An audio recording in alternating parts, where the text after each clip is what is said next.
화면을 가득 채운 이 커다란 눈이 지금 당신을 마주보고 있습니다. 그리고 이 눈이 지켜보는 것은 다름 아닌 7가지 죄입니다. 눈을 빙 둘러선 7칸에 사람이 짓는 큰 죄가 하나씩 그려져 있거든요. 그런데 여기 이상한 게 하나 있습니다. 죄를 그렸으면 당연히 나와야 할 뿔 달린 악마도 불타는 지옥도 이 7칸 안에는 하나도 없습니다. 딱 한 칸만 빼고요. 먼저 이 눈부터 들여다보죠. 살구빛 결이 사방으로 뻗어나가고 그 한가운데는 깊고 푸른 동공이죠. 그리고 그 동공 안에 사람이 하나 들어가 있습니다. 무덤에서 막 몸을 일으킨 남자가 못자국이 남은 왼손 손바닥을 이쪽으로 들어 보이고 오른손은 창에 찔린 옆구리를 짚고 있습니다. 죽었다가 다시 일어선 사람이 자기가 어떻게 죽었는지를 우리에게 보여주고 있는 겁니다. 그리고 그 발치, 동공 아래쪽 테두리를 따라 금색 라틴어가 한 줄 새겨져 있습니다. 조심하라, 조심하라, 주께서 보고 계신다.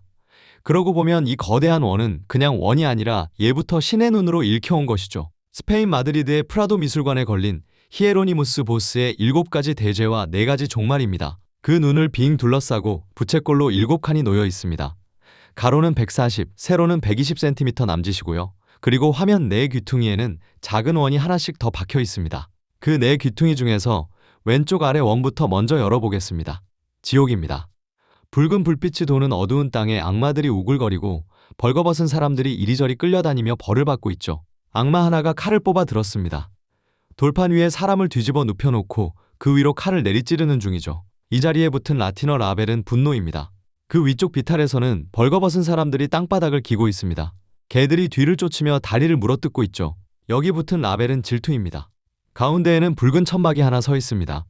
그 안에 벌거벗은 남자가 흰 상 앞에 앉아 있는데 상 위에 차려진 것이 음식이 아닙니다. 두꺼비 한 마리가 올라앉아 있죠. 라벨은 탐식입니다. 그리고 아래쪽 땅에 쓰러진 여자에게 붉은 두건을 쓴 악마가 다가갑니다. 손에 거울을 들고 있죠. 그 거울을 여자 얼굴에 바짝 들이밀고 있습니다. 라벨은 교만입니다. 이 지옥은 뒤죽박죽이 아닙니다. 구역이 나뉘어 있고 구역마다 죄의 이름이 붙어 있죠. 방금 본 넷만이 아니라 탐욕도, 나태도, 색욕도 7가지 죄가 저마다의 자리에서 저마다의 벌을 받고 있습니다.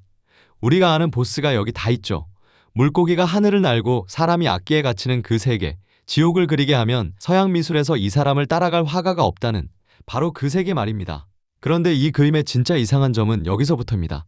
지금 보신 이 악마들이 정작 죄를 그린 7칸 안에는 거의 나오지 않습니다. 뿔 달린 짐승도 사람을 삼키는 것도 불길도 없죠. 딱 하나를 빼고요. 대신 뭐가 있느냐? 여관 앞에 한낮과 저녁 식탁, 창밖을 내다보는 사람과 벽난로 앞에 졸음이 있습니다. 전부 옷을 갖춰 입은 평범한 사람들이고 전부 우리가 어제 지나온 것 같은 시간대입니다. 그러니 지금부터 7칸을 하나씩 열어보겠습니다. 악마가 대체 어디 있는지 같이 찾아보시죠. 딱 하나 나옵니다. 그게 어느 칸인지 그리고 왜 하필 거기인지가 이 그림의 핵심입니다. 맨 아래 칸부터 열겠습니다. 분노라고 적혀 있는데 눈에 들어오는 건 여관 문 앞의 한낮입니다. 지붕 낮은 집 몇 채, 초록 들판, 그 위로 떨어지는 고요한 빛, 그 문 앞에서 지금 막 일이 벌어지는 중입니다. 한 남자가 의자를 통째로 머리에 뒤집어 썼습니다. 방패 삼은 거죠. 그 손에는 이미 칼이 뽑혀 있습니다. 맞은편 남자는 한 손에 술병, 다른 손에 휘어진 긴 칼을 들었고 한 여자가 이 싸움을 말리고 있습니다.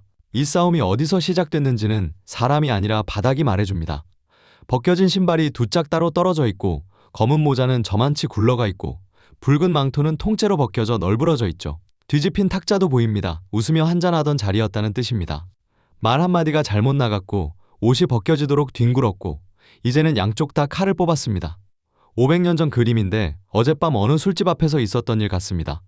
바로 옆 칸으로 넘어가 보죠. 질투라고 적혀 있습니다. 어느 집 반쪽 문 위로 나이든 부부가 나란히 몸을 내밀고 밖을 내다보고 있습니다. 남편은 눈을 옆으로 흘기고 아내는 그 뒤에서 입꼬리를 내린 채 같은 쪽을 보고 있죠. 그들이 보고 있는 건 마당에 선 남자입니다. 흰옷을 차려입고 팔에는 사냥용 매를 얹었죠. 그런데 부러운 건 매만이 아닙니다. 그 뒤로 하인이 따라가는데 커다란 자루를 어깨에 짊어지고 허리가 꺾이도록 굽힌 채입니다. 저 사람은 무거운 것을 자기가 들지 않아도 되는 겁니다. 그런데 같은 집 창가에서는 또 다른 일이 벌어지고 있습니다. 창살 낀 창 안쪽으로 한 여자가 얼굴을 내밀고 밖에선 사내와 손이 닿을 듯 마주하고 있죠. 남의 집 여자에게 수작을 거는 중입니다. 다들 제 것이 아닌 것에만 눈이 가 있습니다. 그리고 그들의 발밑 문 앞 마당에는 개 2마리가 있습니다. 바닥에 뼈다귀가 2개나 떨어져 있는데 둘 다 거들떠보지도 않죠. 흰 개는 고개를 쳐들고 문 쪽을 향해 이빨을 드러내고 갈색 개는 반대편으로 고개를 돌린 채 으르렁대고 있습니다. 제 앞에 놓인 것은 안 보이고 시선은 자꾸 딴 데로만 갑니다. 문간에 선 사람들이 지금 하고 있는 것도 이 개들과 똑같습니다. 다음 칸은 탐욕입니다. 나무 아래에 재판이 열렸습니다. 왼쪽 벤치에는 서류를 펼쳐든 서기가 앉아있고 가운데에는 파란 옷을 입은 사람이 손을 들어가며 제 사정을 하소연하는 중이죠. 재판관은 지팡이를 쥔 채 딱하다는 얼굴로 그 말을 들어줍니다. 들어주는 척 하는 겁니다. 그런데 그러는 사이 반대편에서 또 다른 남자가 다가와 돈을 내밉니다. 재판관은 앞사람의 말을 들어주는 척 하면서 다른 손을 뻗어 그 돈을 받고 있죠. 알고 보면 파란 옷 사람도 손에 돈주머니를 들고 있습니다. 양쪽 모두에게서 받아 챙기고 있는 겁니다. 앞에서는 공정한 척, 뒤로는 손을 벌리고요. 탐식이라고 적힌 칸은 소리부터 상상이 됩니다. 좁은 실내에 상이 하나 차려져 있고 그 앞에 초록 옷을 입은 살찐 남자가 앉아있죠. 한 손에는 술항아리, 다른 손은 쉴 새 없이 입으로 가는 중입니다. 그 옆에 선 남자는 잔을 쓰지도 않습니다. 커다란 항아리를 두 손으로 들어올려 고개를 뒤로 젖히고 목으로 그대로 붓고 있죠. 그런데 앉은 남자의 무릎 앞에는 아이가 하나 매달려 있습니다. 남자가 든 술 항아리를 향해 두 손을 뻗으며 얼굴을 치켜든 채 조르고 있죠. 그런데 어른 둘은 아무도 그 아이를 내려다보지 않습니다. 화면 앞쪽 바닥에는 불이 아직 살아 있습니다. 꼬챙이에 꿰인 고기가 그 위에서 구워지는 중이고 검은 솥도 옆에 놓여 있죠. 왼쪽 문으로는 여자가 고기 접시를 들고 또 들어옵니다. 상은 이미 저렇게 차려졌는데 다음 것을 쉬지 않고 만들고 있는 겁니다. 그 옆 나태칸은 유난히 조용합니다. 벽난로에 장작불이 타고 있고 초록 옷을 입은 남자가 의자에 몸을 묻은 채 눈을 감고 있죠. 그 앞에 검은 수녀복을 갖춰 입은 여자가 서 있습니다. 한 손에는 붉은 기도서를 들고 다른 손으로는 붉은 묵주를 남자 앞으로 가만히 내밀고 있죠. 그런데 이 여자는 그냥 사람이 아닙니다. 믿음을 사람 모습으로 그려넣은 겁니다. 그를 깨우러 온 거고요. 남자는 꼼짝도 하지 않습니다.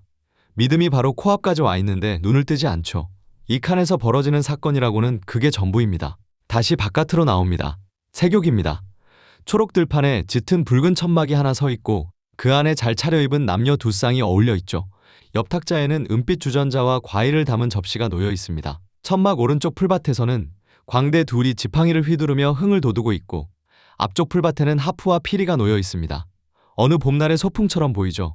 그런데 이 칸에 붙은 라벨은 원래 세욕이 아니라 사치였습니다. 잘 차려입고 은주전자에 과일을 놓고 광대까지 불러다 노는 것, 그게 사치예요. 세욕이라는 이름은 한참 뒤에 붙은 겁니다. 이제 마지막 칸, 교만입니다. 어느 집 안방이고 잘 차려입은 여자가 우리에게 등을 돌린 채 서 있습니다. 높다란 흰 머리 장식을 얹고 두 팔을 들어 그것을 매만지는 중이죠. 얼굴은 보이지 않습니다. 앞쪽 찬장에 걸린 둥근 거울 속에만 비칩니다.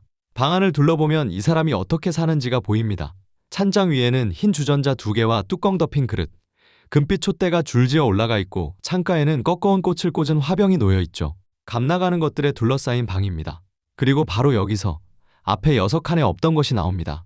그 거울을 들고 있는 것이 사람이 아닙니다. 찬장 뒤에서 붉은빛 도는 몸을 슬쩍 내민 악마가 긴 꼬리를 늘어뜨린 채 팔을 뻗어 거울을 받쳐들고 있죠. 7칸을 통틀어 악마는 이 하나뿐입니다. 그런데 이 악마를 자세히 보면 서늘해집니다. 머리에 흰 두건을 쓰고 있거든요. 여자가 쓴 것과 똑같은 모양입니다. 흉내를 낸 채로 거울을 들어주며 옆에서 가만히 기다리고 있는 겁니다. 마음껏 보라고요. 왜 하필 교만 칸에만 악마가 있을까요?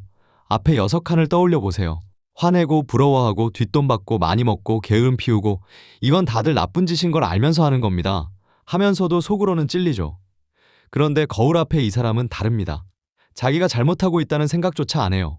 오히려 난 참 괜찮은 사람이야 하고 있죠. 그래서 그 옆에만 악마가 붙은 겁니다. 죄인 줄도 모르는 게 제일 위험하니까요. 사실 악마가 우글거리는 지옥 그림은 보고 나면 오히려 마음이 놓입니다.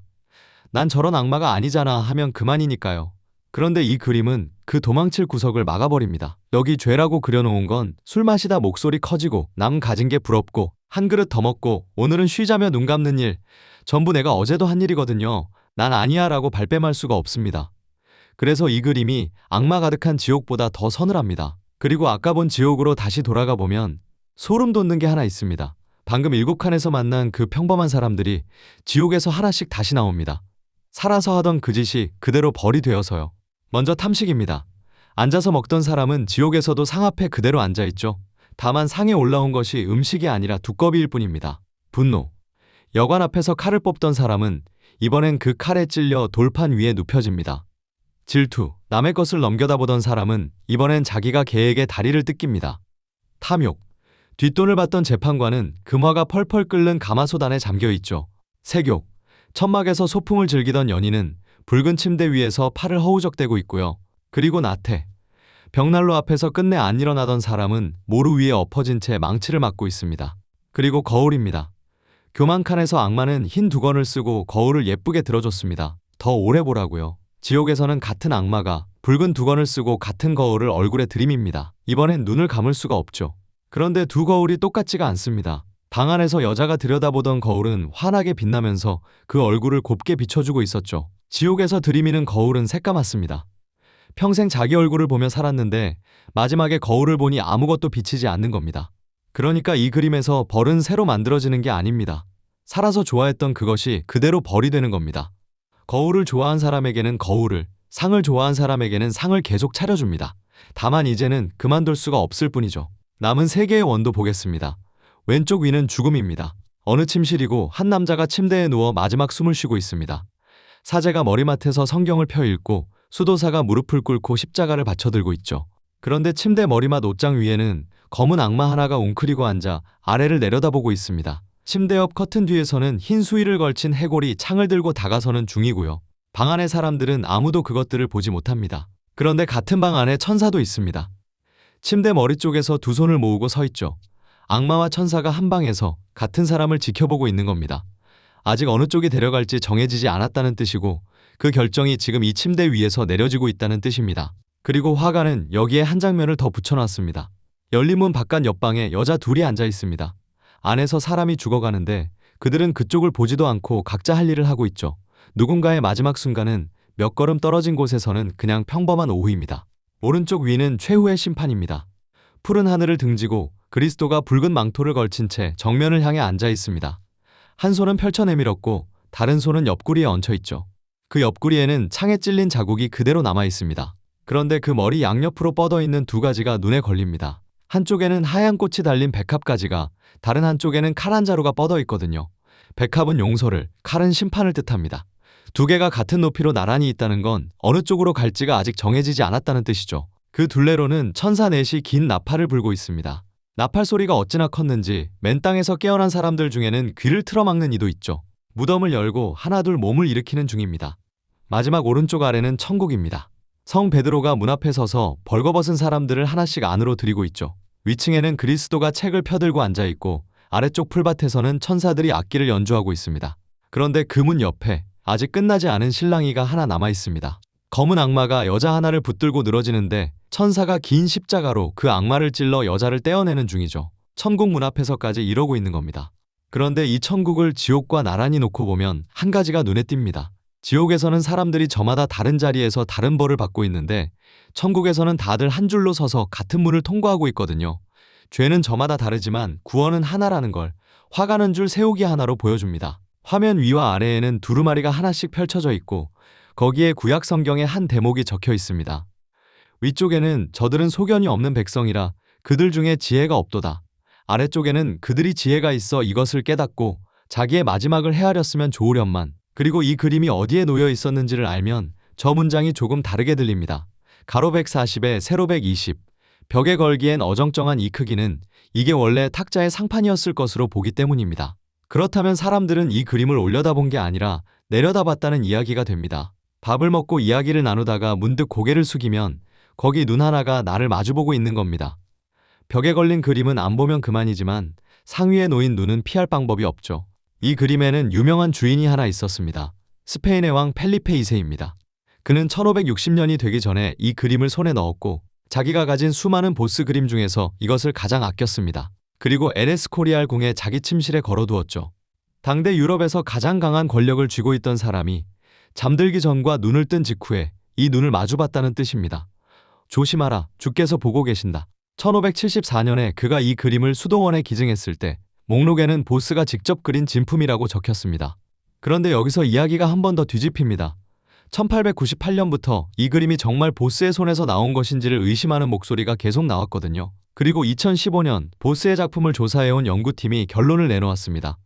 이건 보스가 아니라 그를 따르던 누군가의 그림이라는 겁니다. 프라도 미술관은 이 결론을 받아들이지 않았고 여전히 진품이라는 입장입니다. 하지만 누가 그렸든 이 그림이 하는 일은 500년째 똑같습니다. 지옥으로 겁을 주는 대신 어제 저녁에 우리를 그려놓고 그 위에 눈을 하나 얹어둔 거죠. 그리고 그 눈 안에서 한 남자가 손바닥을 들어 보이고 있습니다. 다 보고 있다는 뜻이기도 하지만 그러고도 아직 늦지 않았다는 뜻이기도 합니다. 여러분은 이 7칸 중에서 어느 칸 앞에서 가장 오래 멈춰서게 되셨나요? 여러분의 생각을 댓글로 들려주시고 또 다른 명화의 비밀이 궁금하시다면 구독, 좋아요, 그리고 댓글로 함께 해주세요.